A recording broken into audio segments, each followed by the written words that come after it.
మరి ఝాన్సీ రెడ్డి పరిపాలన బాగలేదని వారి యొక్క మోనోయిజం వారి యొక్క షాడోయిజం తోటి ప్రజలు ఇబ్బంది పడుతూ ఉన్నారని చెప్పి ఈరోజు మీనాక్షి గారికి మేము రిప్రజెంటేషన్ ఇవ్వడం జరిగింది. ఆ రిప్రజెంటేషన్ను మీనాక్షి గారు బాగా స్పందించారు. వారికి మేము కృతజ్ఞత చెప్తా ఉన్నాం. ఎందుకంటే కాంగ్రెస్ పార్టీలో మరి ఇటువంటి పద్ధతి ఎక్కడ లేదు.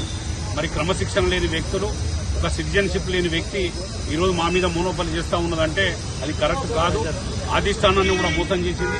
అధిష్టానం మోసం చేసి వైస్ ప్రెసిడెంట్ తీసుకున్నారు. ఆ వైస్ ప్రెసిడెంట్ పై కూడా న్యాయ విచారణ చేసి తక్షణమే వైస్ ప్రెసిడెంట్ తీసేయాలని చెప్పడం జరిగింది కాంగ్రెస్ పార్టీలో.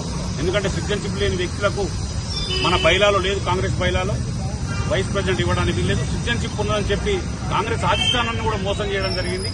ఆ మోసాన్ని కూడా ఈ రోజు మీనాక్షి గారి దృష్టికి తీసుకుపోయినా ఇటువంటి జరగకూడదు.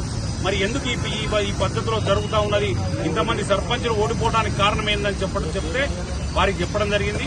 అమ్మ, వారి ప్రవర్తన బాగలేదు, ప్రజల్లో ఉండట్లేదు. వాళ్ళు ఎలక్షన్లు కాగానే ఇద్దరు అత్త కోడలు ఇద్దరు చదువుకొని అమెరికా వెళ్లిపోయారు. మరి ఈ రోజు ప్రజలకు ఏ కష్టం వచ్చినా చూసేవాళ్ళు లేడు. చూసే నాయకులను మమ్మల్ని అందరినీ అసమ్మతిగా దయాకర్రావు ద్రోహులుగా చిత్రీకరిస్తా ఉన్నది. మరి